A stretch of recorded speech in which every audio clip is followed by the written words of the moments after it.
kay Dean.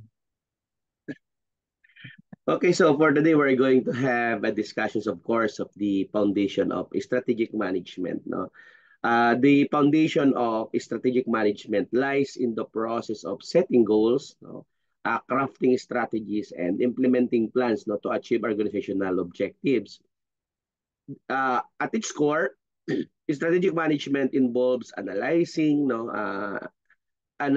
the external environment and internal resources to identify some opportunities and threats, no, strengths and weaknesses.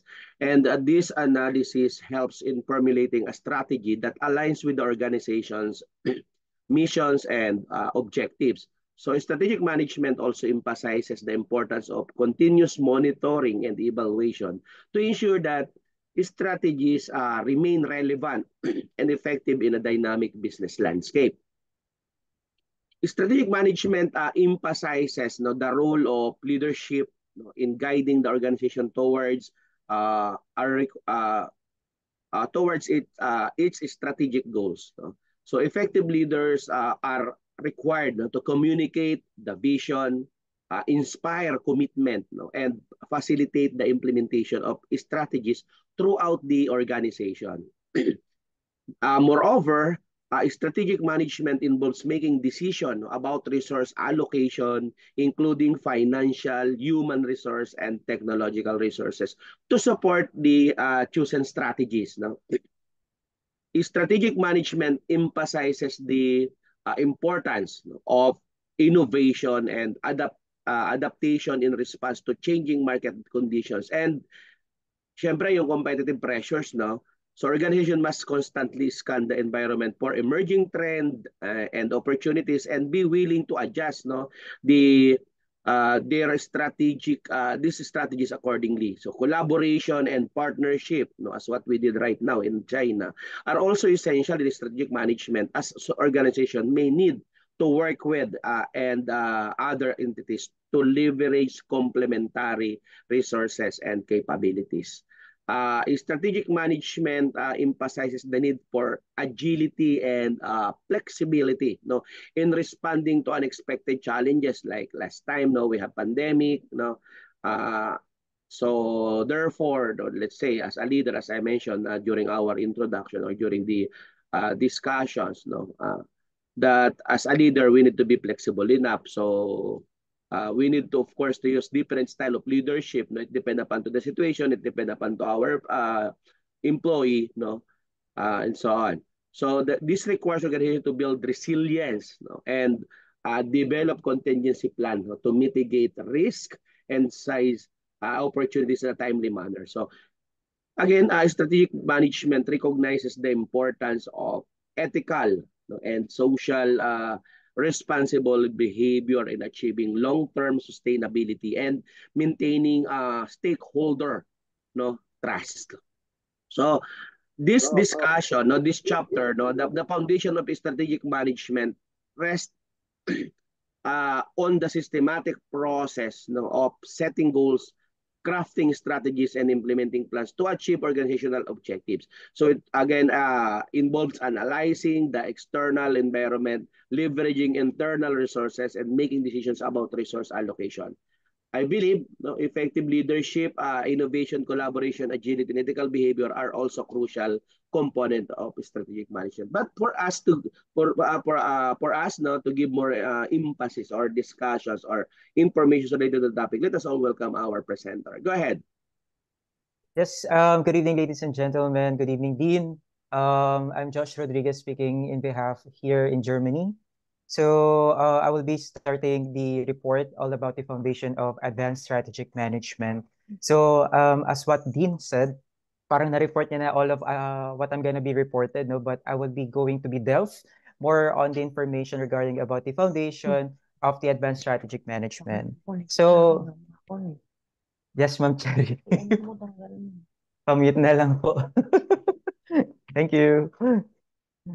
So, the advanced strategic management comes from the strategic management, means it's the process of formulating and implementing and evaluating strategies to achieve organizational objective. So that's the meaning of the strategic management. But towards to the advanced strategic management, we're going to more go deeper regarding about this one. So strategic management, it refers to the application of innovative strategies, tools, and methodologies, which is to achieve the sustainable competitive advantage and long-term success in a dynamic and uncertain business environment.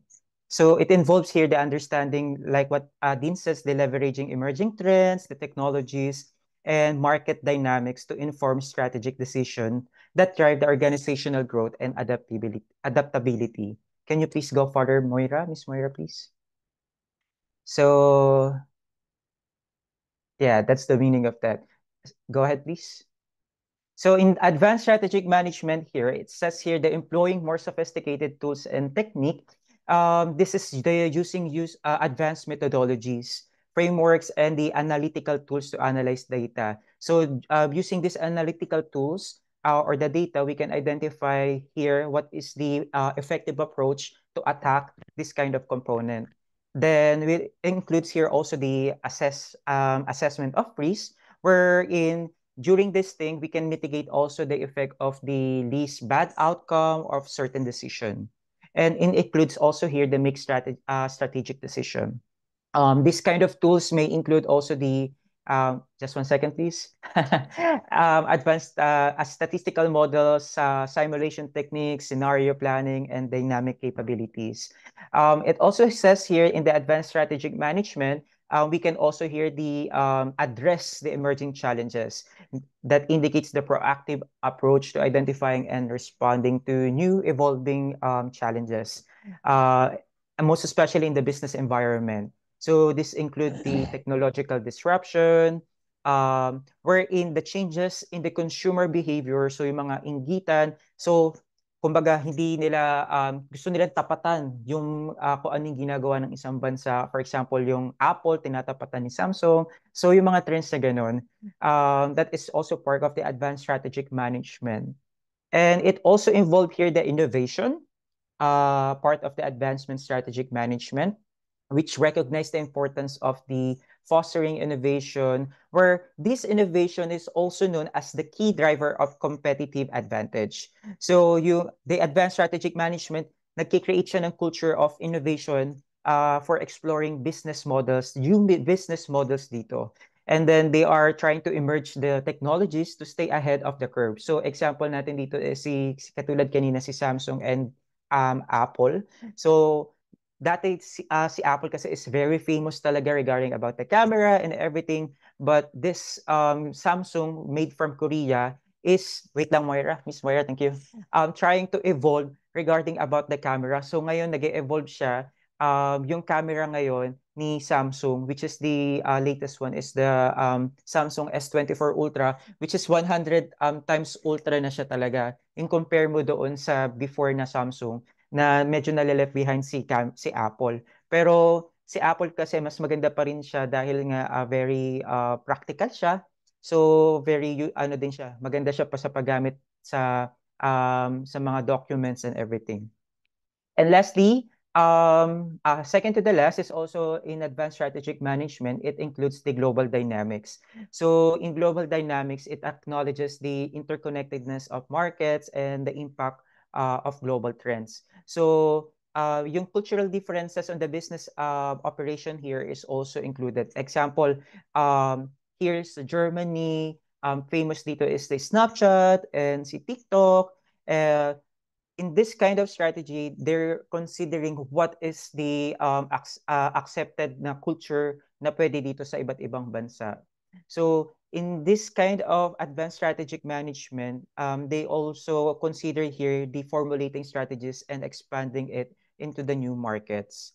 And lastly here, it defines the advanced strategic management as a conflict decision making, wherein it refers to the process of making strategic decision in every environment, which is characterized by the uncertainties, ambiguity, and interdependencies. So considering the multiple factors or trade-offs dito during the navigating of complex decision making and the potential outcomes. So we can also identify here in the advanced strategic management what can be the result of the decision making that have been done during the yung mga formulation of meetings nila dito.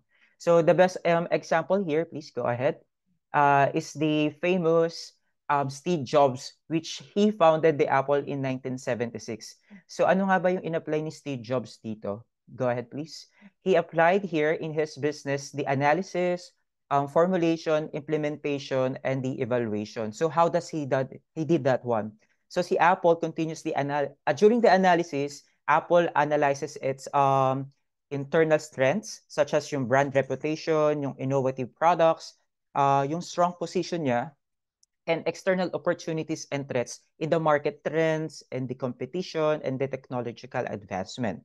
Then nag-undergo siya to the second, which is the formulation after he analyzed. So based on the analysis, the Apple formulates strategies to leverages its strengths and capitalize on the opportunities. So example, the introduction of iPhone capitalized on the growing demand for smartphones and Apple expertise, design, and technology. Doon siya nag-start sa formulation na yon. Then after he formulated that one, he implemented naman. So he implemented the strategies through the various means, including the product development. Ito na yung nag-start siya ng marketing campaign, retail expansion, and also the partnership with the suppliers and the developers. And the lastly, after the implementation, he evaluated how constantly the effectiveness of the strategies through the performance metrics like sales and figures, kung nag-hook up ba yung sales nila, yung market share, yung customer satisfaction, if marami bang nagko-complain regarding about the Apple.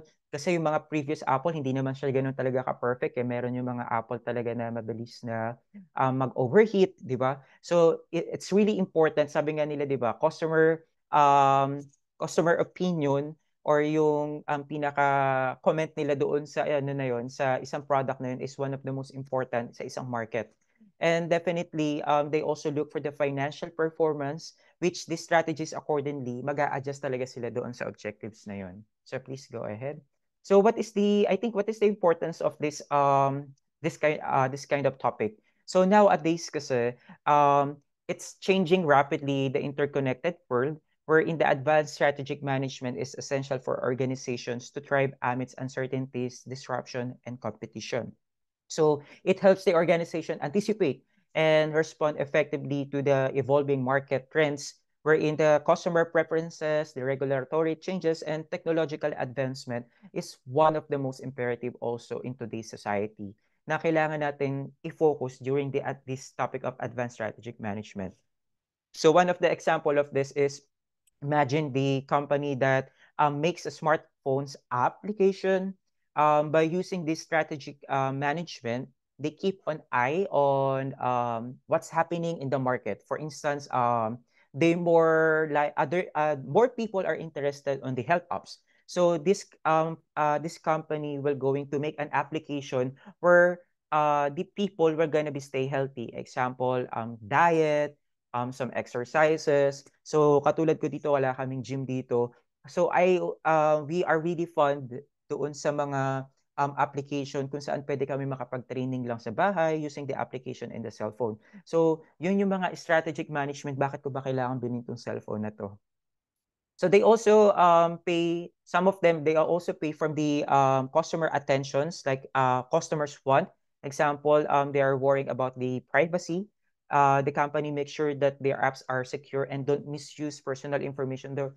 So meron silang ginagawa din some applications, especially here sa Germany. Medyo advanced kasi dito sa Germany. Meron silang, I forgot the brand of the phone, wherein very secured talaga sila. They don't really like yung mga cellphone na galing from China, kasi nga medyo natatakot sila regarding about the information or the privacy itself. Yun. Go ahead, Moira, please. Thank you. Yeah, I have said also. But also in some technologies, they also make better apps. Better app, for example, 'di ba sa Samsung S21, S24 Ultra ngayon, when they take some photos ngayon, it will be automatically AI generated. So for example, it's blurred. You don't need to be worried about that one kasi it will be automatically will be cleared. Will be high resolution na siya. So yun yung mga bagong update regarding about the Samsung S24 Ultra.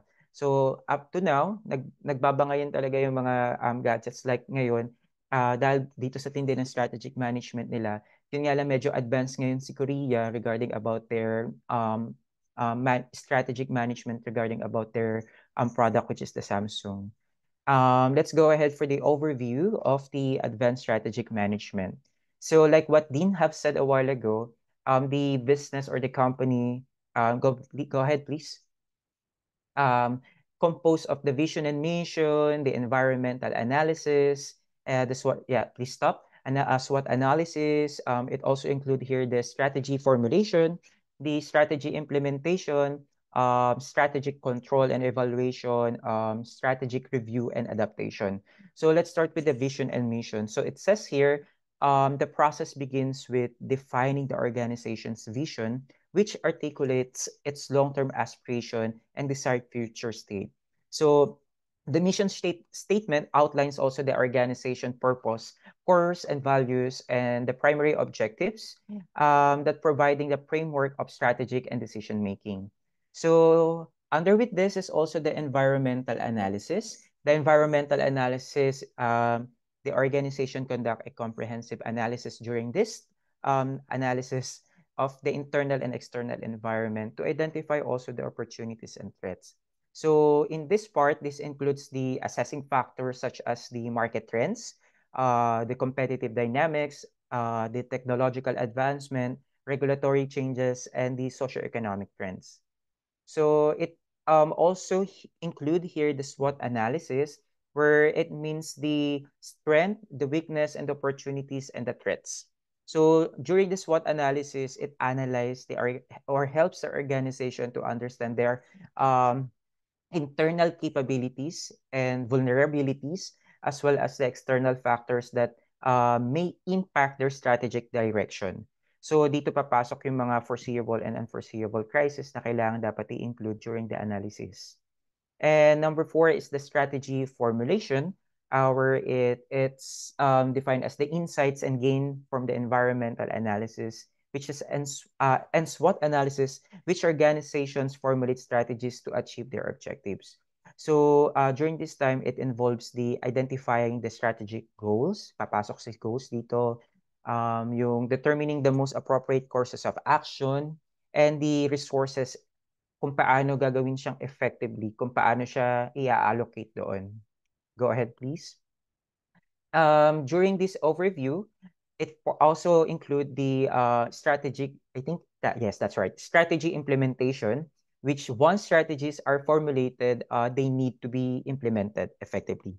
So under this is involves the translating the strategic plans into actionable initiatives. So also the allocating resources also part of here, which is the establishing clear responsibilities of the business itself.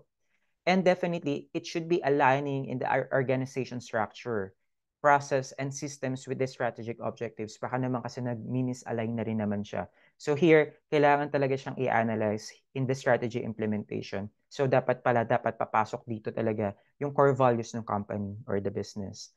So and next would be the strategic control and evaluation. So it defines here the organizations monitor and evaluate the progress of the strategic initiative to ensure that they are on track and achieve their objective. So it involves the settings of performance, metrics, collecting the analyzing data, comparing also the actual performance with is include the planned budget or the targets, and making the adjustment as necessary. And the lastly would be the strategic review and adaptation. So here, the organization will be periodically review the strategies in light of changing market conditions, emerging trends, and performance feedback, which involve the revising strategic goals. So hindi naman kasi siya pwedeng yun na lang ng yun. Nag-i-evolve siya para siyang Pokemon, no? So mamaya I will be discussing it regarding about the theories that was used before kung paano nga ba nag-involve siya. So sabi nga nila, 'di ba, there is no permanent in this world but change. So tama nga naman 'yun. So kapag hindi ka kasi nagbago or you did not adopt this style, especially for this kind of era, mapag-iiwanan talaga yung business mo. So example, si Nokia, 'di ba? So hindi siya nakapag-adapt yung mga strategic plans niya, parang nag-down hanggang nagsara yung Nokia talaga. So sayang naman. So next tayo. Let's see the evolution of the strategic management theories. So let's start. I think let's start with the classical approach. It's in the early 20th century. Yan. So makikita nyo dito si classical approach. It focused on the principle of efficiency, structure, and hierarchy, which is epitomized by the theories ni katulad ni Frederick Taylor, si Henry Fayol, and si Max Weber. So strategy was often seen as a top-down process from taas to pababa, which they are focusing on the optimizing process and maximizing productivity. So during the classical approach, one of the a best example on this kind of approach is like you imagine that you are baking a cookies using the recipe that has been passed down for generation. Kunyari, nanggaling kay lola nyo, kay ma'am, sa mga lolo't lola nyo, sa mga ninuno ninyo. So it's like a traditional recipe that step by step that you know exactly what ingredients to use, how much of each are there a day that they will be using, and the precise order in which to mix them. Talagang step by step siya. And you will try those method na has been proven before pa dun sa mga ninuno nyo just to make a delicious cookies time and time again. So it's just the same in the business. So during the classical approach, it's about the following established rules, procedures, and practices that have been successful in the past. So sinusundan lang talaga nila yung mga sinimulan before. So it's just like you're sticking to what has worked before without deviating much from the standard methods. So ganun yung atake ni classical approach. So sumunod siya, nag-evolve siya from behavioral approach. I think that was, go ahead please, 20th century, mid 20th century, I think. So that's right. In the behavioral approach, it emerged in response to the limitation naman for the classical approach. So it emphasizing the importance of human behavior, motivation, and organizational culture, which is the it highlighted the social factor or the significance in shaping the employees' productivity and organizational effectiveness. So one of the best example of this behavioral approach is imagine that you are teaching a puppy a new trick. So parang tinuturuan mo siya ng bagong technique ngayon, yung isang puppy. So instead of the following like recipe doon sa nauna nating approach, this will be like more flexible. So here in behavioral approach, it's like gonna be trial and error approach. So you will observe that Happy will react to different commands and treats. Kung baga susundin niya yun according to sa behavior niya, yun yung susundin niya. And then I will adjust. Example, ako yung trainer, ako yung mag-a-adjust ng training methods based doon sa kung ano yung mas matututo yung puppy. So it's just like the understanding behavior of the puppy and adaptating dun sa approach or dun sa training na ginagawa ko. So it's also same like in the business. The behavioral approach is like following the predetermined procedures. It focuses on the understanding how people like the employees or the customers behave and making decision based on those observation. So it involves the experimenting with different strategies, learning from the customer and adjusting course as needed. So may nakikita akong ganitong mga little example do sa mga little restaurant, no? Tinitingnan nila kung papatok ba yung unlimited rice. Kapag nagbigay ba ako ng unlimited rice, kakagatin ba to ng mga kakain? Minsan pwedeng magbigay din ng mga buy one take one, 'di ba? Yun yung klase ng behavioral approach kung saan a-adapt ng mga tao yung klaseng mga technique na ganyan. So that is the behavioral approach. And then it was evolved during I think 1950s to 1970s, which is the systems approach. Go ahead please. 1960s to 1970s. Ayan. So the system approach viewed the organization as the complex system with interrelated components and feedback loops. So the strategy here was seen as an iterative process of the adaptation and internal dynamics. So one of the best example here is imagining that you're building a complex machine, like maybe like a robot. So in the systems approach, instead of you're just focusing on the individual parts of the robot, you look at how all the parts work together as a whole system. So you will consider here how each component interacts with the others and how changes in one part can affect the entire system. So hindi po pwedeng mag-focus ka lang sa bandang kamay, sa bandang ulo. So you will going to think of it how it work as one. So it's just the understanding of the big picture and the interconnectedness of all the parts of the. So it's just like on the business part, the system approach is like viewing the organization as a collection of isolated departments or function, which is looks the organization as a complex system with many interrelated parts. So it consider here how decision made in one area on the business that can impact the areas and the other areas, and how external factors in the market environment can influence the entire organization. And then it was evolved na during the 70s to 1970s to 80s, which is the contingencies approach. Here in the contingency approach, it emphasizes naman yung importance of context yan, in shaping organizational strategies, wherein the strategies were viewed as the contingent upon factors such as the industry structure, market condition, and organizational capabilities. So one of the best example here in the contingency approach is like imagining that you're planning a picnic, but the weather forecast keeps changing. Parang babae lang, no? Pabago-bago ng mood. Joke lang po. So here in contingency approach, instead of sticking to a fixed plan, regardless of the circumstances, you adapt your picnic plans based on the current situation. For example, it starts raining. So you might change the location to somewhere indoors. Kunyari, punta na lang kayo sa loob, or else maglabas sila ng umbrella or raincoat. So the contingency approach here is all about the recognizing that different situations require different response. And there is no one there's no one size fits in all solution. So it's also similar to a business wherein the contingency approach is similar. It acknowledged that there is no universal solution or best practice that works in all situations. So instead, it emphasizes the need to adapt the management practice and strategies that fit to the specific circumstances in facing the organization. So mai-involve dito yung adjusting plans based on the changes in the market, yung technology, internal factors, etc. Doon yung magbabago. So dito yung adaptability naman, mag-a-adapt talaga siya. In contingency, dapat meron ka talaga mga another plan, mga plan wherein papasok ka talaga doon or change mo talaga yung plan in regards naman kung ano yung nangyayari na circumstances on that matter. And then nag-evolve naman siya, I think, in 1990s, which is the resource-based view. Moira?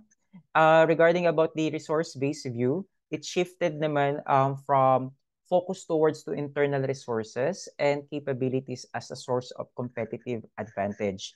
So strategies here were seen as leveraging unique resource and capabilities that are valuable, excuse me, rare, inimitable, and non-suitable.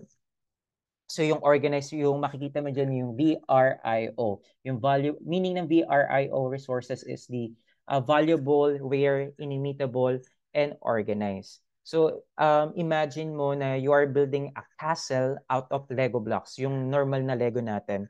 And each Lego block represents something in your company that can do. So example, yung valuable dito, yung VRIO tayo mag-focus, yung V, which is the valuable, yung a Lego block is a valuable, it helps to build the castle or better or faster. For example, if you have a special golden block that makes your castle shine brighter than others, that block is valuable. Ngayon, yung rare naman, yung R, let's say most people have this kind of regular Lego blocks, but you have one of those rare na yung valuable natin, which is the golden blocks. And then yung golden blocks na yon, dahil because it's rare, not many people have it. And having something rare makes your castle stand out. Okay? So yung I, which is the inimitable, if your golden block na yon is so special that nobody can make a copy of it easily, it's inimitable. Maybe it's made of special material that only you know how to use. So the uniqueness make it hard for others to copy the castle shine. So after nun, the organize where finally, even if you have this amazing golden block, you need to know where to put it in your castle. So you need the plan to use it effectively. So kahit na meron ka nun, even though you don't know how to use it effectively, nonsense then. So being organized means knowing how to use your resources well. So dito, pumasok yung strategy nila or yung approach nila sa research-based view on 1990s. And nag-upgrade siya from the late 20th century up to present, which is the strategic innovation and dynamic capabilities. So with this kind of acceleration, technological change and globalization, strategic management theories have increasingly emphasized the importance of the innovation, agility, and adaptability. So here, in this kind of approach, imaginein na lang natin na you're playing a game. So, syempre ngayong century natin kasi many people are playing online games. So, you have to build and upgrade a spaceship to explore new planets. So, nasa games tayo Dun sa top niyan, sa strategic innovation natin na dito. This is like coming up with a new and cool features for your spaceship. Maybe you add a turbo boost para mas mabilis siya or a laser cannon para patayin yung ibang spaceships. Yun yung mga strategic innovation that we can find ways to make the spaceship better than the others. Giving you the edge in the game. Kasi yung iba, hindi naman nila naiisip yun. Ano naman yung dynamic capabilities nila dito? So, let's say you encounter na ibang planeta with harsh weather or condition. Yung spaceship mo ay need mag-adapt doon para makasurvive siya doon sa weather na yon. During the dynamic capabilities, it will adjust and upgrade your spaceship on the fly. Maybe you can add heat shield or reinforce armor on the planet storm. So yun yung mga kinds of dynamic capabilities na kung saan magiging flexible siya sa pagbabago to stay competitive doon sa laro na yun para mabuhay lang siya to survive. So the strategic innovation is about coming up with the cool new ideas for your spaceship, while dynamic capabilities naman are about being able to quickly adopt and upgrade your spaceship to handle new challenges together. So ganun siya pumapasok. And lastly, go ahead please. The digital and network economy. So this is the 21st century. So the rise of the digital economy and network platform led in a new challenges and opportunities for strategic management, which the concept like platform strategy, ecosystem strategy, and the digital transformation, which is naging famous siya talaga lalo na nung nung pandemic, have become prominent areas of study as organizations navigate the complexities in digital disruption and ecosystem dynamics. So imagine that, kunyari, yung best of example nito, you are, balik tayo sa gaming, no? Large online gaming community where players from all over the world connect and interact in the virtual world, where is usong-uso siya sa mga ML, COC, kahit sa ang kabang lugar. Pag pag may online or internet kayo, kayang-kaya nyo mag-compete sa isa't isa kahit nasaan ka pa. No? So, ganyan ka, diyan pumapasok si digital and network economy. So, yeah. So, throughout its evolution, strategic management theory has evolved to address changing business landscape and incorporate new insights from various disciplines and provide frameworks for our organization to thrive amidst uncertainties and change. So, let's go ahead. For the next topic is the strategic analysis. In strategic analysis, it involves here the process of assessing an organization's internal and external environments to understand its current position and capabilities and challenges in order to formulate effective strategies. So it involves here the gathering and evaluating the information to identify the strength, the weakness, the opportunities, and the threats, which is that is the SWOT that can affect the organization's ability to achieve its objectives, yung analysis, strategic analysis niya, which is typically includes the following components. So, ano nga ba yung pumapasok dito kay strategic analysis? Go ahead, please. I think part nito ay go ahead. Internal analysis. In terms of internal analysis, it involves the evaluating the organization's internal resource, capabilities, and the competencies. So here in internal analysis, it examines the factors such as the financial performance, operational efficiency, the human resource, the technological capabilities, the organizational culture to identify also the strength and weaknesses. So that papasok dyan sa internal analysis. And if there is internal, there would be external analysis.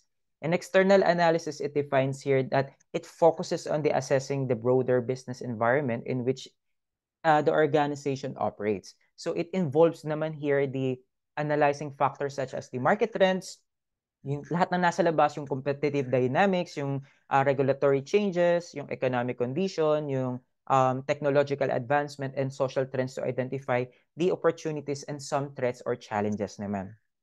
So next would be the SWOT, which is the strength, weakness, the organization and the threats. So it defines here the strength and weaknesses are the internal factor here in the SWOT analysis to identify the factors within the organization, while opportunities and threats are external factors in the business environment. So dito lang talaga ma-identify natin yung mga strategies kung saan makikita natin yung threats and the opportunities that we can be adopted or we can strategize forward.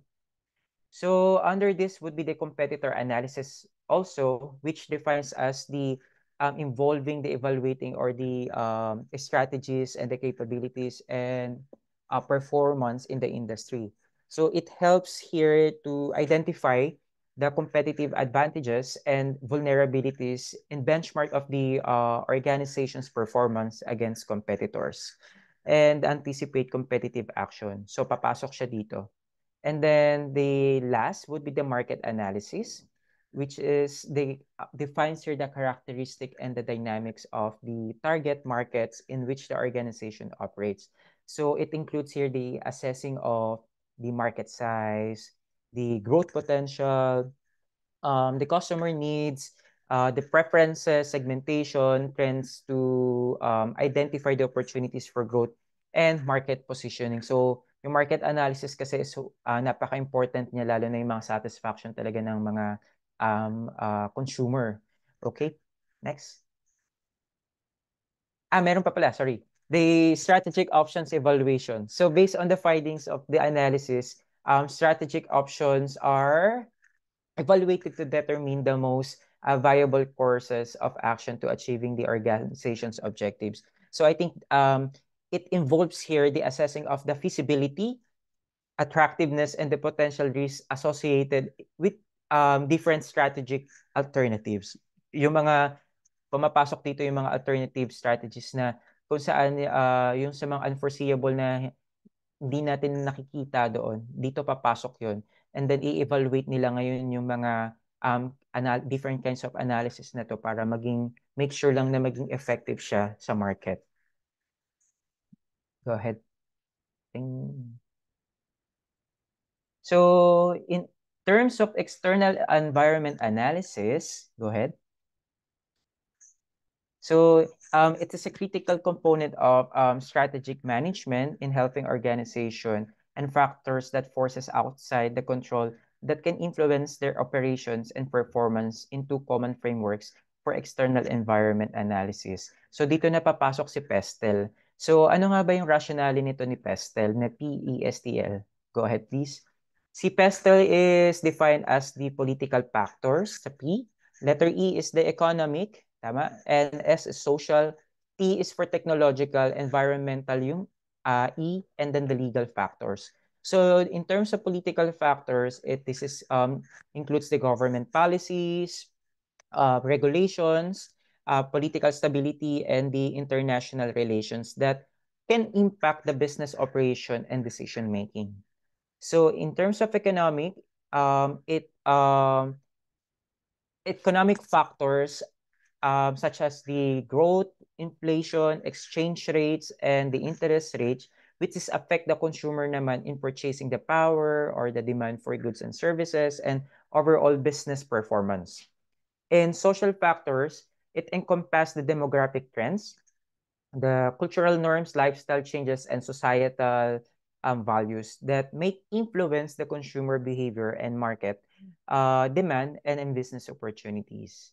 Technological, these factors include the innovation, digital trends, the sustainability concern, the advancement and disruptive technological and digital trends. Yan, so dito siya papasok, which it impact the industry structure and competitive dynamics in business model. And environmental factors, please, go ahead. Yeah, in the environmental factors, it refers, I think, in the ecological trends, the sustainability concern, and climate change. So this affects the business operations, resource availability, and corporate social responsibility and effort.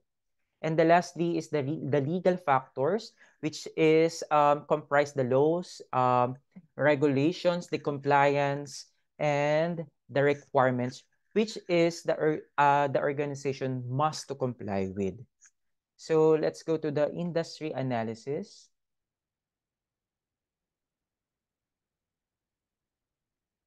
Miss Moira, I think it's yours.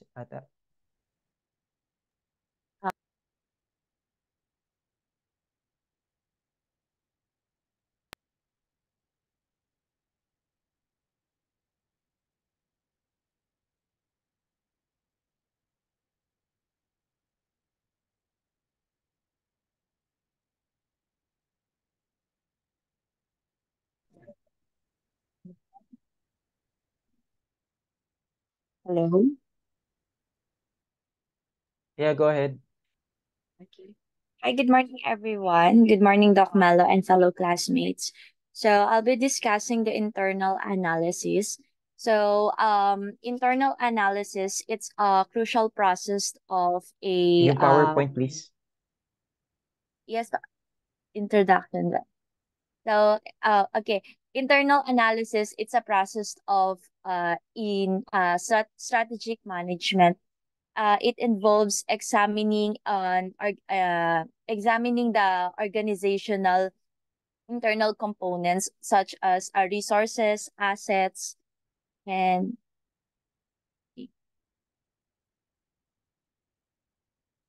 so yeah. So examining the resources, assets, characteristics, competencies, capabilities, and competitive advantage. So I have two of in to conduct an advanced internal. The number one is the SWOT. Later is the RBV, which is na discussed na po earlier. So for the SWOT, I have the strength. So here are the components how we can conduct an advanced internal analysis. Number one is the core competencies. So it identifies the unique capabilities and skills of the organization possesses. So Moira, it excuse can me. give Hello? yes Yung PowerPoint, hindi yata yes nakikita. ay, sorry.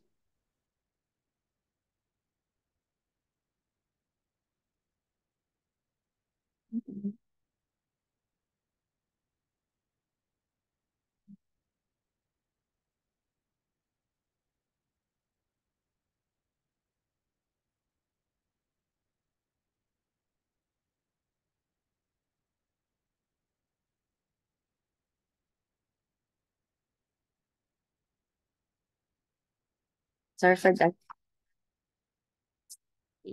So again, core competencies, ulitin ko na lang po. So it identify the unique capabilities and skills of the organization possesses that give the company competitive advantage. So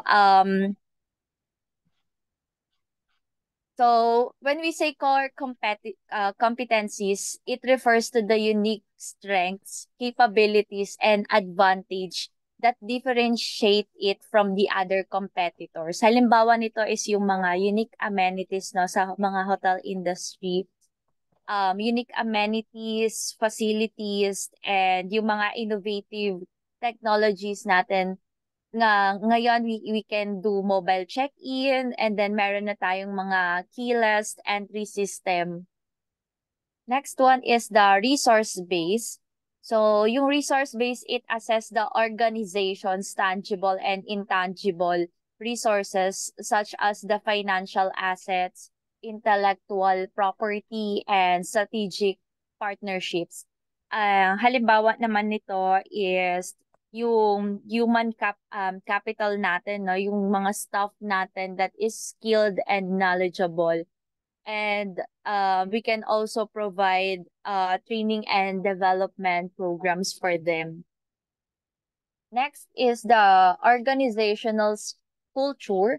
It evaluates the values, norms, and beliefs that guide behavior within the organization.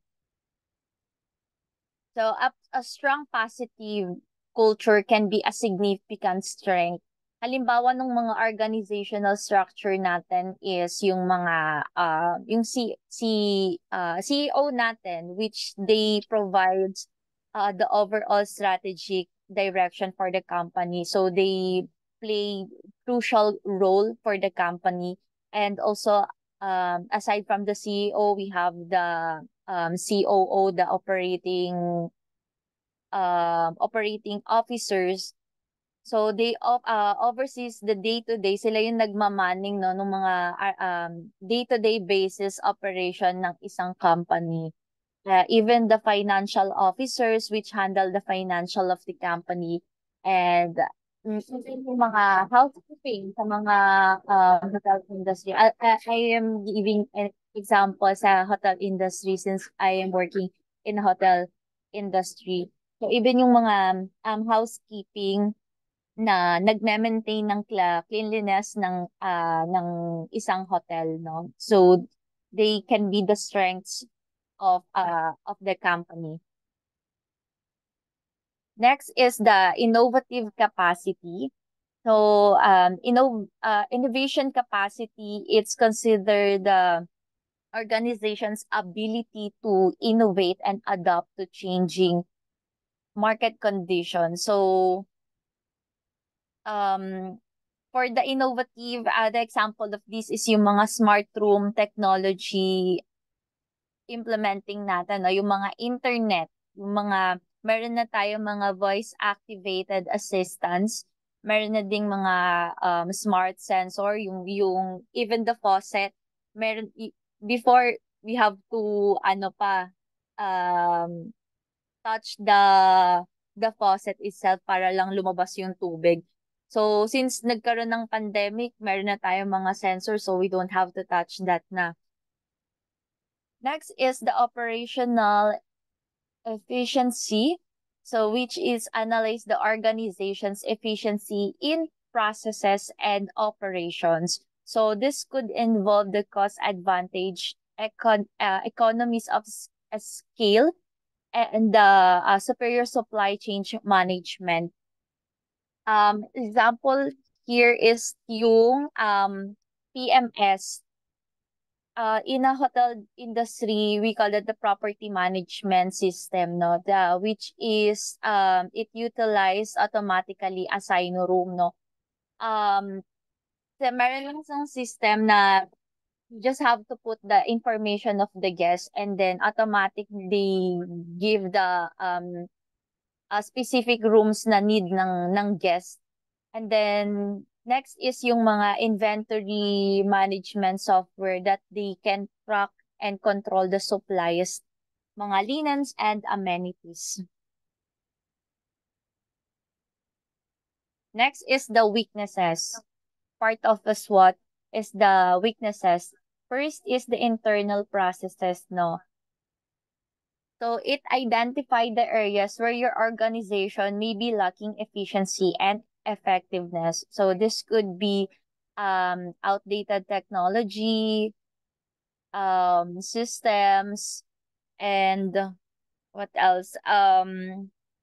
Even yung poor communication channels, no?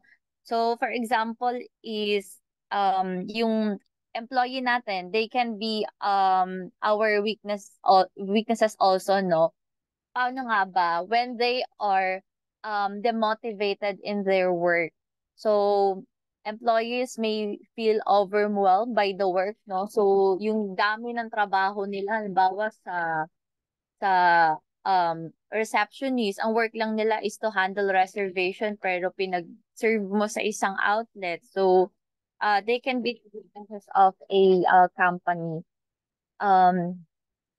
Next is the skill gaps. So, within a company, they can become weaknesses when they result in lack of expertise or capability in critical area. So, yun nga, this include yung mga gaps in technical knowledge, leadership abilities, and yung even the customer service skills. That's why we conduct training or development um yun yung mga development training na kinakandak ng isang company para ma-sustain or ma-refresh yung mga staff nila for the specific work.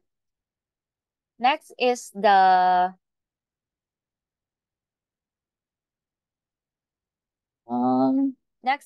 financial constraints. So it consider any financial limitation that may hinder the organization ability to invest in growth opportunities whether economic downturns.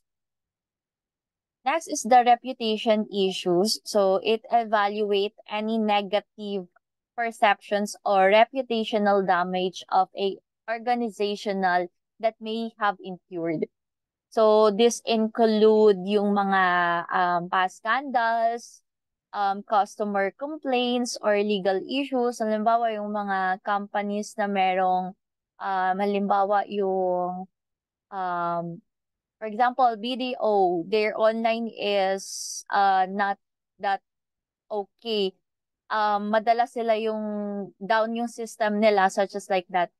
And even the mga customer complaints, bagal ng serbisyo ng isang kumpanya. Next is the dependency. So it's examine any over-reliance on a single customer, supplier, or market segment. Dependency can leave the organization vulnerable to sudden changes or disruptions. Halimbawa nito is yung mga online travel agency, yung mga booking.com, Airbnb, that has not interested in building a strong direct. Halimbawa, yun nga, example ko ulit yung sa hotel. So, imbes na magkaroon sila ng sariling system nila where the guests can make a reservation, nagde-dependent sila sa isang reservation online or website, which is yun nga yung mga Airbnb and mga booking.com. So, madami na ngayong mga travel agency. Next is the opportunities. First is the market trends. So, identifying emerging trends or shifts in consumer behavior that organizational can capitalize on. This could include the changes in demographics, technological advancement, or regulatory shifts. Example nito is, so, meron na ngayon yung mga rising demand for wellness tourism, no? So, we have this growing trend among travelers which we have to prioritize their health and wellness experience during their vacation. So, to increase that demand for the wellness tourism, they offer yung may mga spa treatments, fitness program, and even yung mga mindful activities Next is the untapped markets. So it explore the new geographic regions or market segments where your organization could expand in its customer base.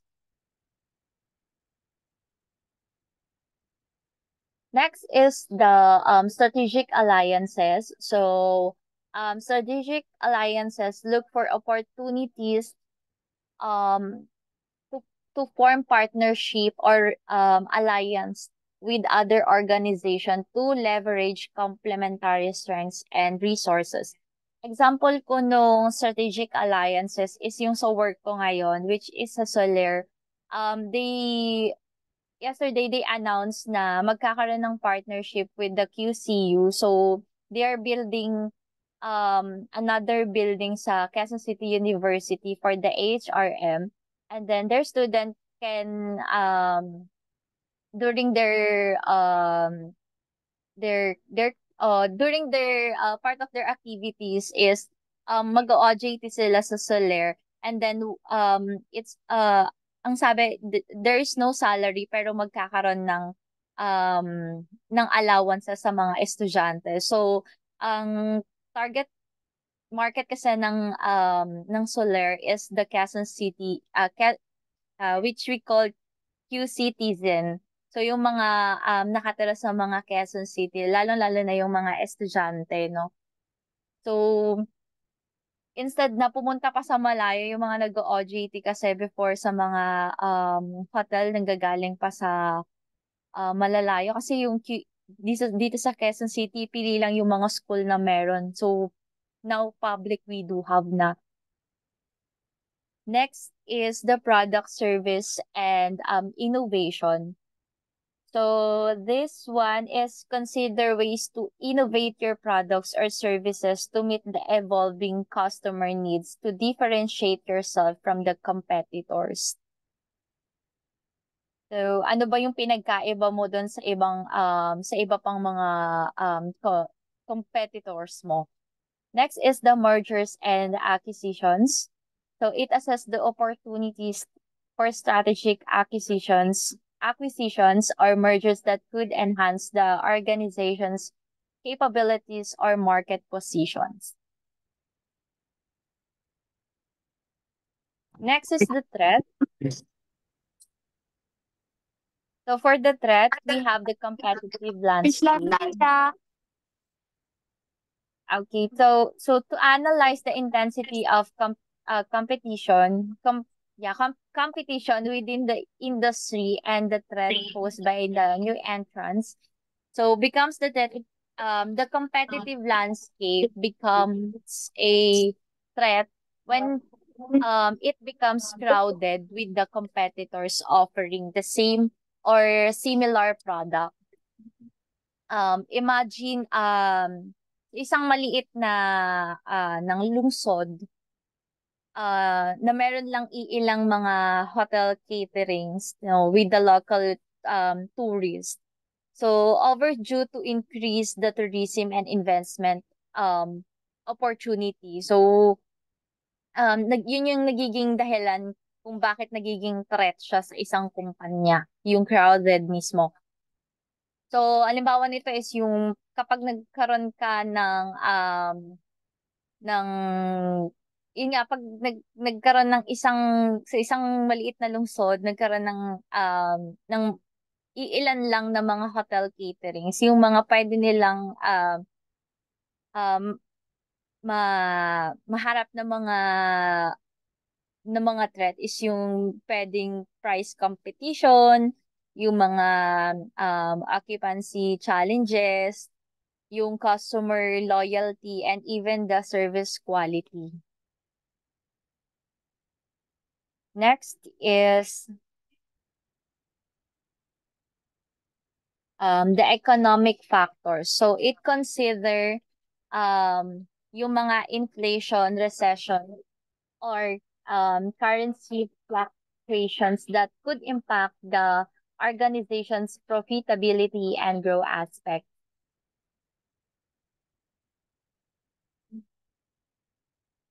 So, economic factors can be threats in a company when they create unfavorable conditions that impact the company's financial performance, that performance cost or even yung mga revenue streams natin. Limbawa nito is yung sudden increase in inflation rates within the country. Halimbawa din nito is yung rising operating assets which increase the cost of goods, services, including the utilities. Next is the regulatory environment. So it assesses the impact of regulatory changes or government policies on your organization's operation. So this include yung mga compliance requirements, tax laws, or environmental. Limbawa, yung our local governments, nagkaroon sila ng bagong zoning regulations. Strictly may high limit lang sa mga buildings na in a certain area.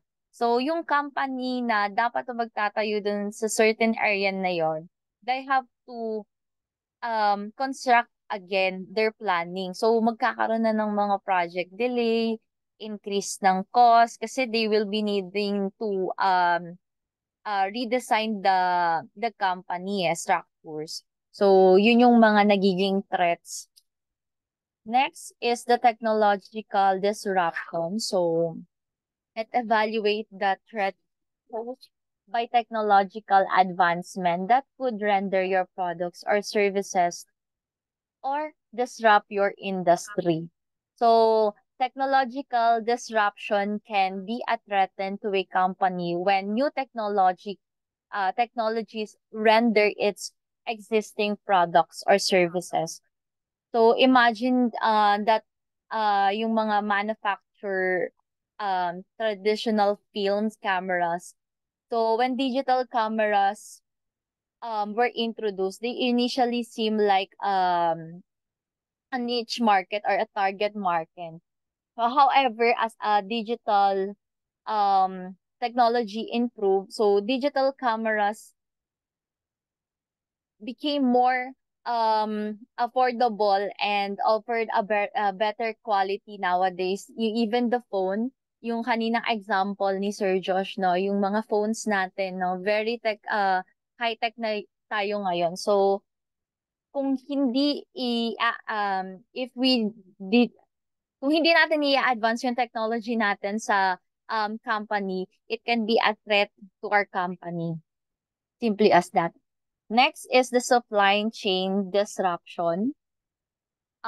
It's identify the potential risk when you supply chain, gaya ng mga natural disaster, geopolitical instability, or disruption in a raw material supply. For example, sa isang maliit na bakery, that nagre-rely lang sila sa mga local supplier nila. So, alam natin na yung main ingredients ng tinapay is harina. Now, meron lang silang isang supplier, and then nagkaroon ng mga flood disrupt, hurricane. So, pwedeng maging cause yun ng delay or even halting the delivery of flour, no? So, without a steady supply of flour, kung wala tayong mga alternative supplier ng product, we cannot produce its goods as usual.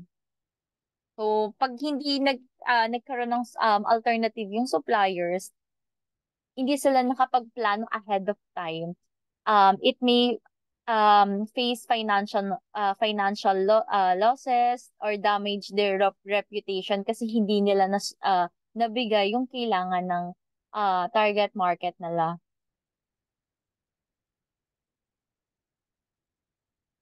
Next, we're done with the SWOT analysis. We have this resource-based view. This one is a theory in business in strategic management that emphasizes the internal resources and capabilities of an organizations as source of sustained competitive advantage. So, um, it is a theory in business management that suggests company success is primarily determined by the unique resources and capabilities it possesses rather than its external environment. So, in a simple terms, it means that the company's competitive advantage comes from what it has and what it can do better than others. So, how to apply RBB? We have the resources, VRIO framework, heterogeneity, and immobility. First is the resources. So, resources, these are the assets, capabilities, and competencies that a firm possesses. So, they can be tangible, intangible, human resources, and technological resources. So, for the tangible, so just reading the PPT. For the tangible, these are the physical assets, such as yung mga manufacturing facilities, distribution network, and financial capital. Halimbawa nito yung mga machinery, equipment, real estate, and yung mga inventory natin. Next is intangible resources. So this include intellectual property, brand reputation, organizational culture, and knowledge assets. Example of these, positive perception and recognition, trademarks, copyright, even yung customer partnership natin. Next is the human resources. So, human resources, it evaluate the skills, expertise, and capabilities of your workforce, including the leadership, creativity, and problem-solving abilities. Halimbawa ng human resources is yung mga software engineer natin, UI designers, yung mga quality assurance natin. Next one is the technological resources. It's assess the organizations, technological infrastructures, patents, proprietary software, and R&D abilities. Example of this is the e-commerce platforms, mga inventory management system. Next is the VRIO framework. So VRIO, it's the value, rarity, immutability, organization, or explosions. So VIRO framework is a tool used within the resource-based view of strategic management to evaluate the potential of resources and capabilities to contribute to a firm's competitive advantage. So the letter V stands for value. So resources or capabilities must add value to the firm and enable to exploit opportunities or neutralize threats. So question yourself, does this resource or capability enable the firm to exploit opportunities or neutralize the threats, or both? If yes, then it's valuable. Next, it's rarity. Resources or capabilities should be rare or unique compared to competitors. Ask yourself, is this resource or capability possessed by only a few competing firms, or is it widely available in this industry? If it's rare, then it adds to the firms of a competitive advantage. Next is the immutability. The resources or capabilities should be difficult for competitors to imitate or replicate. No, they cannot imitate your product. So ask yourself, is it costly for competitors to imitate or substitute this resource or capability? Are there legal barriers, unique historical condition, or complex organizational processes that make it hard to replicate? If yes, then it's a source. Next is the organization or the exploitation. So the firm must be organized to exploit the source, resource, or capability effectively. So ask again yourself, is the firm organized in a way that it can be fully exploit the value of its resource or capability? If it's yes, then it's effective. Last is the heterogeneity or and immobility. So RBB assumes that resources are heterogeneous, indifferent across films, and not perfectly mobile, meaning they cannot easily transfer between firms. So assess whether your resources are heterogeneous, meaning they are unique, rare compared to those competitors. Resources that are valuable and rare provide a basis for competitive advantage. And of course, consider whether your resources are immobile, meaning they cannot be easily duplicated or transferred to other firms.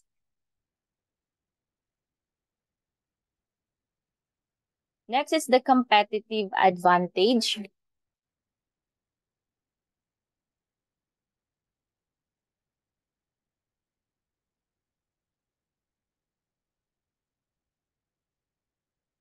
Competitive advantage can be classified into several types. So I have it here, 7 types. First is the cost leadership. So this is about being the lowest cost producer in the industry for a certain level of quality.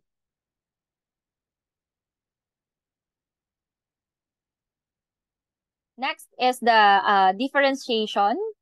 So this involves offering products or services that are unique and different from others' competitors. So it can be design, brand image, technology, features, customer service, or other attributes. Next is the third one is the focus strategy. So focus strategy concentrates on a narrow segment, and within that segment attempt to achieve either a cost advantage or differentiation. So these needs of the group can be better serviced by focusing entirely on it. Next one is the innovation. Companies can also achieve a competitive advantage by innovating new products and services or revamping existing ones.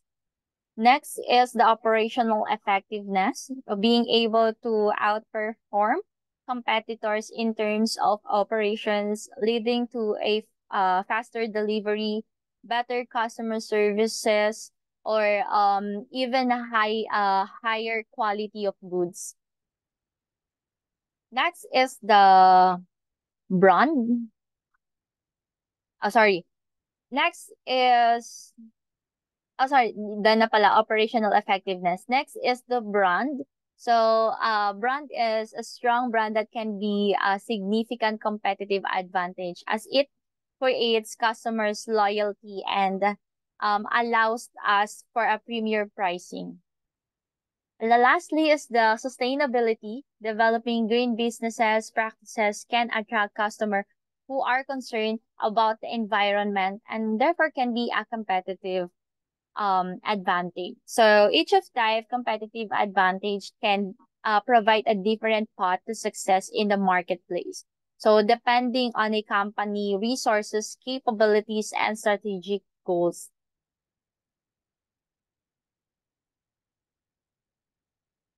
Next one is the sustainability competitive advantage.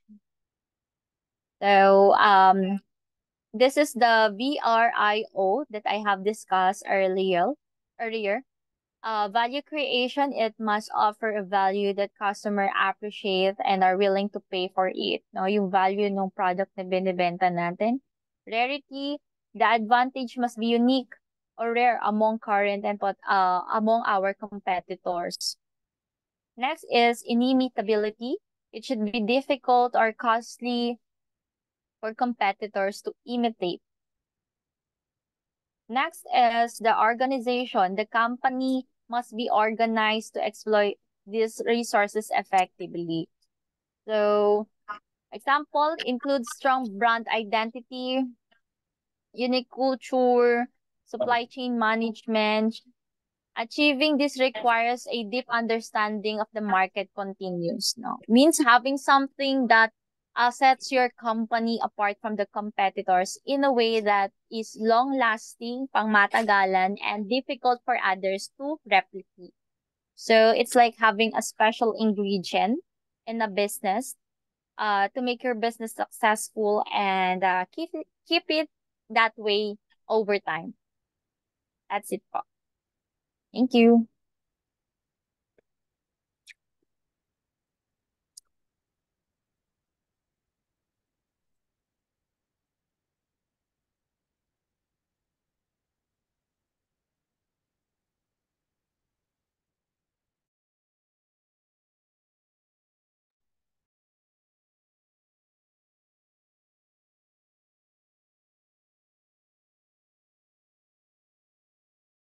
Next reporter po.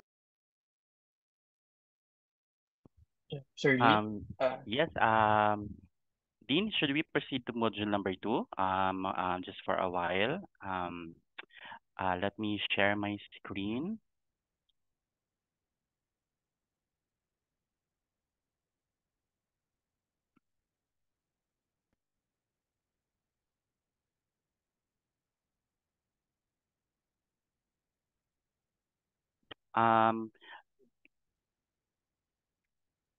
Can you see my screen?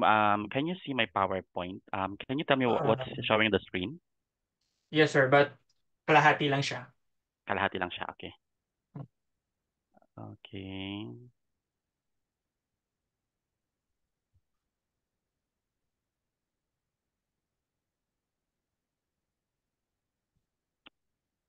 Okay.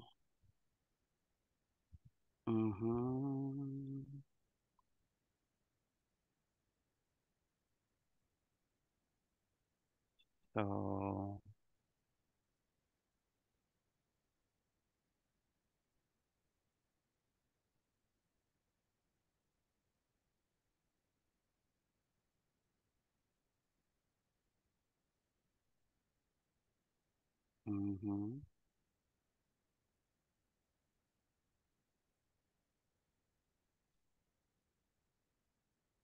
how about now? Can you see the presenter's view or the PowerPoint? Yeah, better, tab? sir.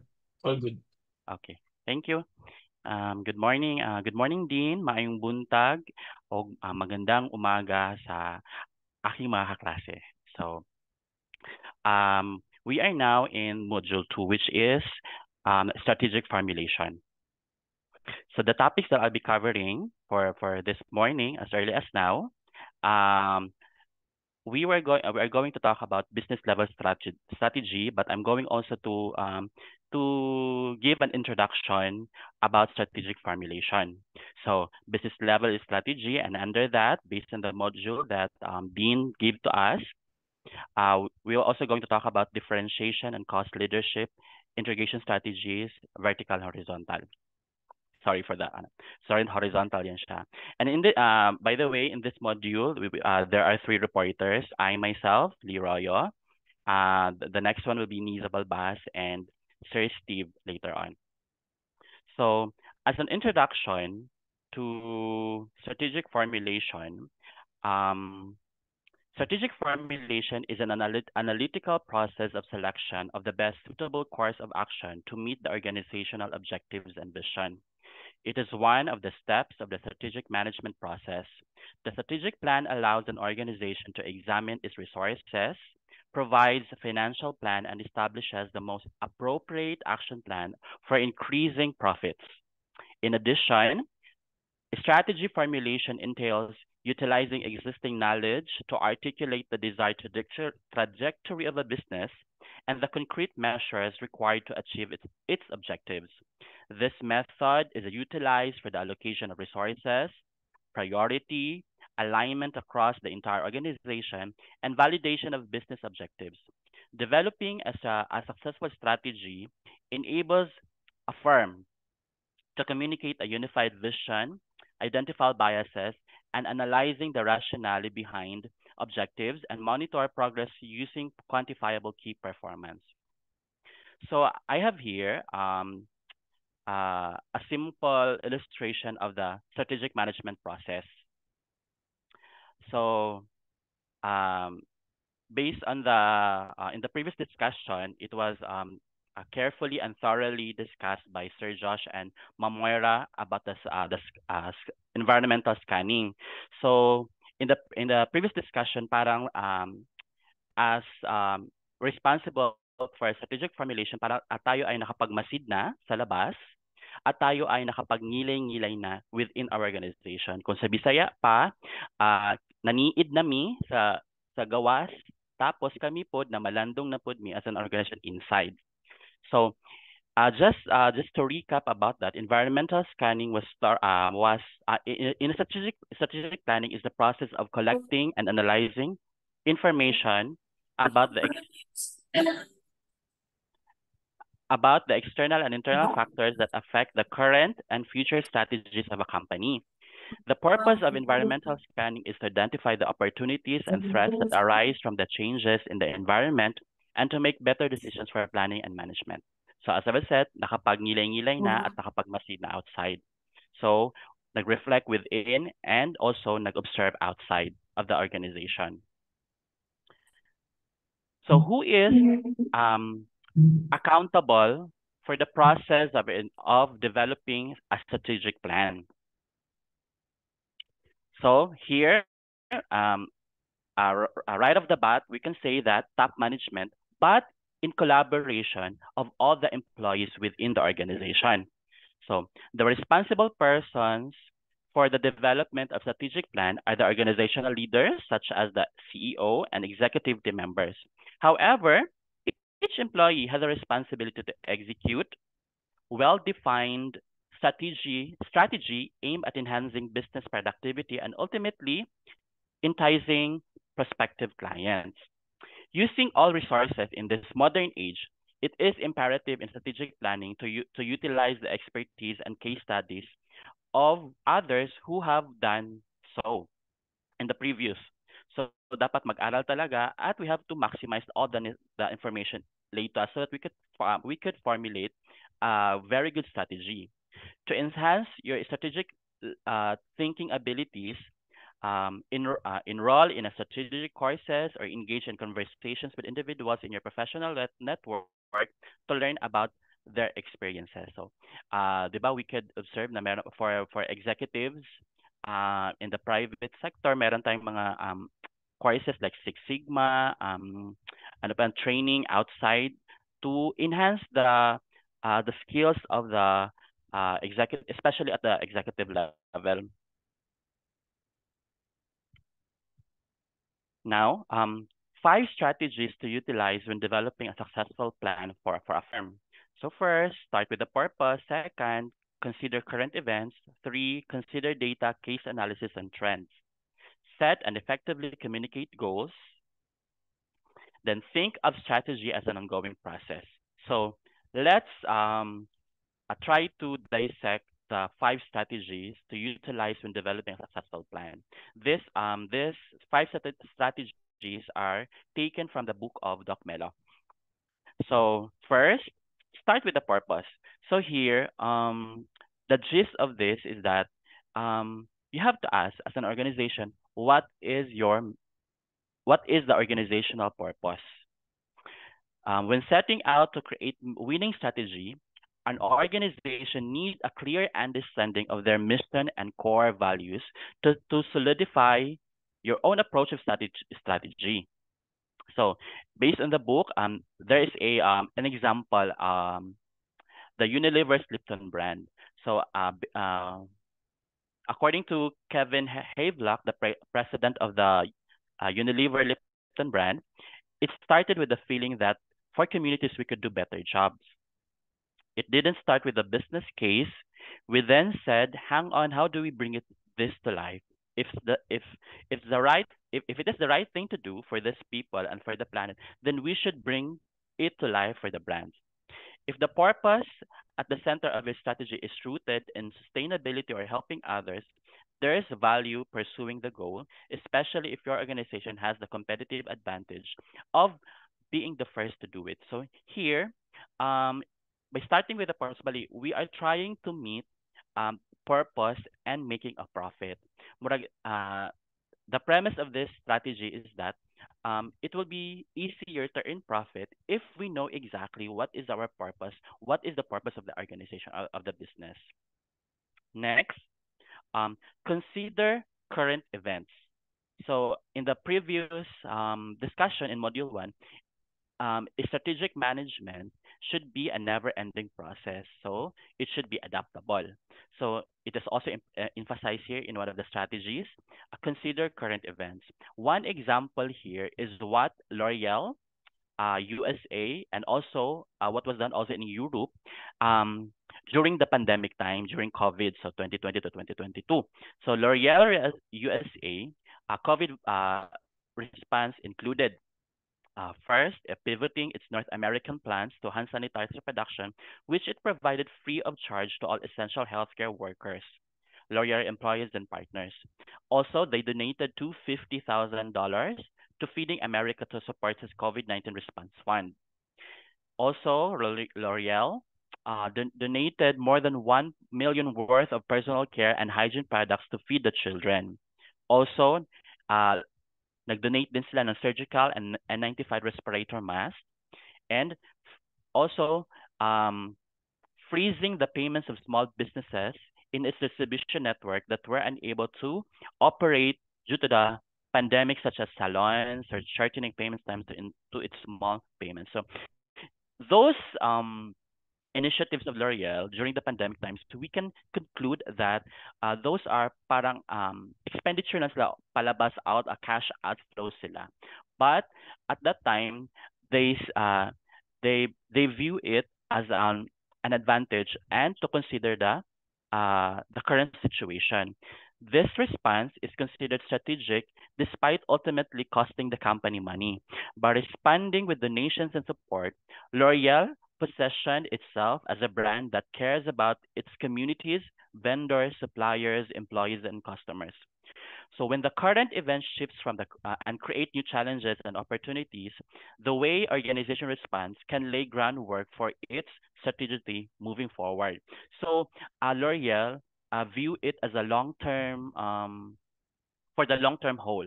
Although at that time during the COVID, it was all, mostly expenditure or disbursement, but they parang they view it na later on as because as a business we are always thinking of going concern. So in the future it will be advantages for the company. Now, as what I have mentioned earlier, we have to consider data, case analysis, and trends. So here, some of us here are in the private sector and occupying top level positions or executives already. And I think taking up MBA is part of that learning how to interpret data, learn case analysis and trends. In addition to current events, a competitive strategy must take into account the information and knowledge you have about your organization, other firms, and the fundamental theories of economics. Understanding this information enables a person to orient a company in the current business landscape and learn from others' mistakes and successes. Here, I can think that as managers, we can learn the knowledge and information that we gain in our managerial economics as we learned in our previous semester. So it can help us for those who are occupying the top level position, the knowledge that we have here in the MBA, we can apply here. And then set and effectively communicate goals. So it is not the goals, and the goals should not stay lang sa top level management, but it should be communicated effectively and sometimes artfully or creatively to the down to the downstream. The selection and communication of strategic goals is another important step in the strategy formulation process. Based on research, 95% of employees don't understand their company strategy. A staggering statistic, considering the successful strategy execution requires organization-wide effort. So it is not the reaching goals should not stay at the top level position, but also should be communicated downstream. The top management must communicate effectively to organization-wide so that all employees feel empowered and responsible for reaching company's goals. So example of this, um, when I think most of us naging newly hired in a certain company or a certain organization. And part of that, as we join to that organization, the company conducts orientation for the newly hired. Um, in my Based on my experience when I was a fresh graduate and a new employee of Coca-Cola, um, the mission and vision and goals of the company was laid down during the orientation. I remember nag-conduct pa ng field trip within the plant from the pag-enter ng mga empty bottles down to the cleaning of the bottles, then down to the production line, how the finished goods, and up to the finished goods of the Coke. So at the end of that trip or of that orientation, we could taste I tasted the freshly bottled Coca-Cola, and in the government as I joined COA, a Commission on Audit, there's also a orientation on newly hired. So there, the vision and mission and what is the mandate of the Commission on Audit was laid down. This is important so that as a newly hired or employee in the downstream at the down level, we could appreciate our daily tasks, how it translates or how it affects the overall goals and the overall goals of the organization of the business. So ma-appreciate natin why we do the dirty works, how we do the working papers, and how it would relate to the overall goal of the organization. For example, for this instance, the Commission on Audit. So think of strategy as an ongoing process. So it is always there is a need really always to improve. So once you've formulated and communicated a strategic plan, it can be tempting to assume the strategic planning process is complete, but that's not always the case. That is not the case, really. Strategy is a continual process of development. Hence, there is a need to reassess your company's strategy to adapt to new challenges and opportunities and continue to communicate its evolution to your broader organization. And we've learned or we know brands or companies that weren't able to adapt, napag-iwanan at later on they really close or nagsira na sila. So in addition to the 5 strategies, I will also show you the steps of strategy formulation. So somehow this is related to the in the previous slide. So just to elaborate further on strategy formulation, allow me to present the steps. First, we have the establishing organizational objectives, then analysis of organizational environment, forming quantitative goals, objectives in context with the divisional plans, performance analysis, selection of strategy. So first, establishing organizational objectives. This involves establishing long-term goals of an organization. Strategic decisions can be taken once the organizational objectives are determined. So this is the most generic na premise. Second, analysis of organizational environment. This involves SWOT analysis. meaning identifying the company's weakness, strengths, and keeping vigilance over competitors' actions to understand opportunities and threats. Strengths and weaknesses are internal factors which the company has control over. Opportunities and threats, on the other hand, ito yung parang sa outside, and we have discussed this or we have learned this in the previous subjects. And the company has no control over these opportunities and threats. A successful organization builds on its strengths, overcomes its weaknesses, identifies new opportunities, and protects against external threats. Then, forming quantitative goals. Defining targets so as to meet the company's short-term and long-term objectives. Example, 30% in the increase of revenue this year of a company. Sometimes organizations have 6-year plan or 5-year or 5 to 10-year plan, and that plan is subdivided into annual plans. In relation to the government, in the local government, as an example, the local governments formulate a 5-year or a 6-year local development plan, and yearly they from out of that 5-year or 6-year development plan, there is an annual investment plan that para yun yung based on that AIP, now the local finance community can allocate resources for what are the projects or programs and activities to be funded on that certain budget year. So dinidivide siya into a yearly plan. Then objectives in context with divisional plans. This involves setting up targets for every department so that they work in coherence with the organization as a whole. So for example here, there aside from the organizational goal, dapat yung mga departments sa division have also a objectives. So this is more tailored fit to the department. For example, if example lang ito, the very generic example of an organization is to earn profit, and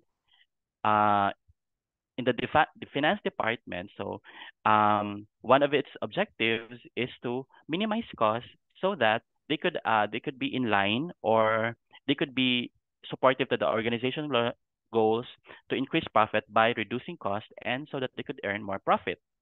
And then performance analysis. This is done to estimate the degree of variation between the actual and the standard performance of an organization.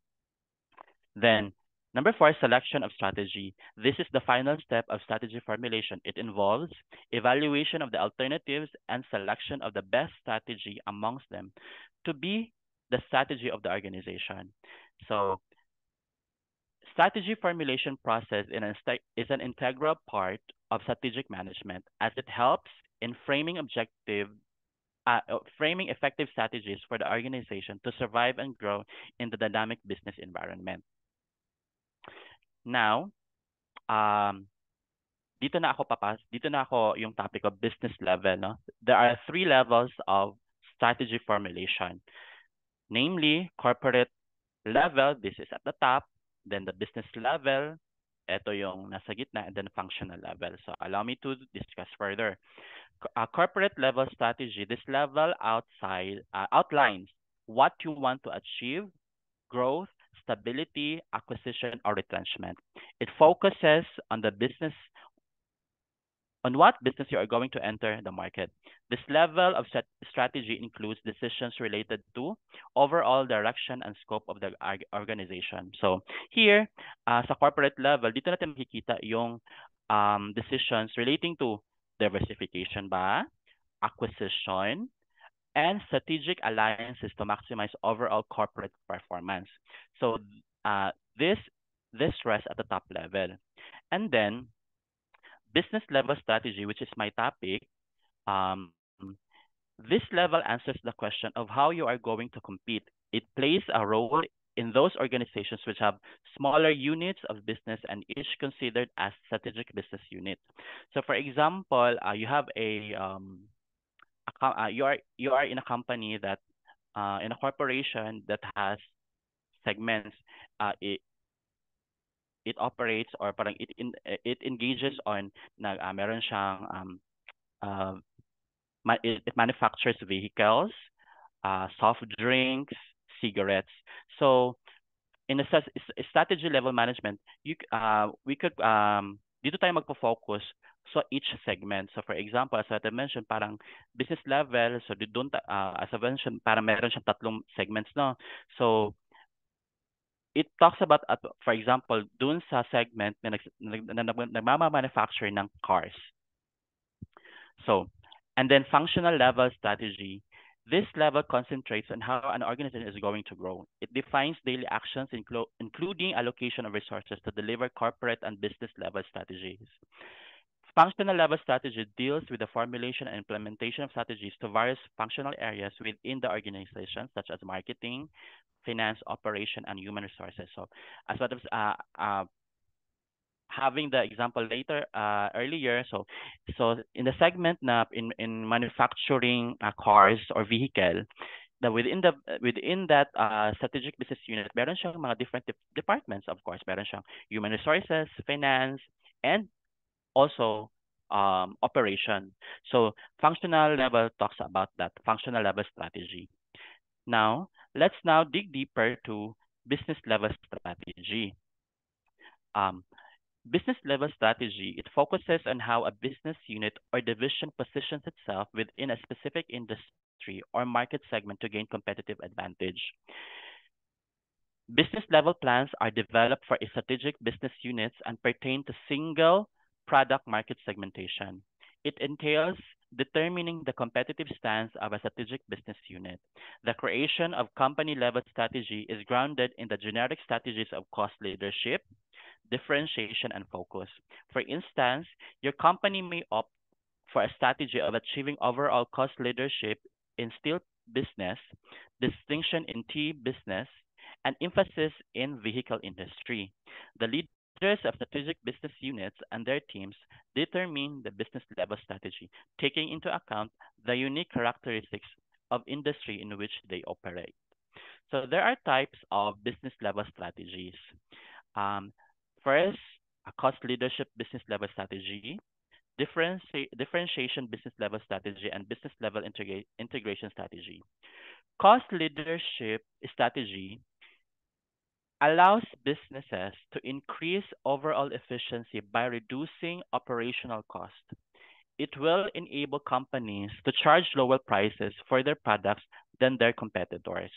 With consumers being more aware of their choices than ever and constantly looking into increase their purchasing power, the onus is on you to use an effective price strategy that distinguishes you in the market and cannot be turned down. There are two main cost leadership business level strategy types.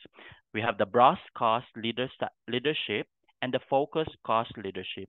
What differentiates them is that the broad cost leadership competitive scope is in target, while the broad cost leadership's competitive scope is broad in target, broader siya, as the title suggests, while that of focused cost leadership is narrow and focused. Cost leadership strategy is best suited for businesses capable of lowering their operational costs enough to post profit margins while outpricing their competition. Business offering a lower price than their competitors can use this strategy. Example of this, as in the year 2011, the introduction or the onset of the RC Cola, when they entered in the market before, compared to Pepsi and Coke, RC Cola was the cheapest cheapest soft drink. And I could remember still that whenever because I was I was employed in Coca-Cola, I could remember very clear that every time that RC Cola put up a plant in a certain city or a region, our region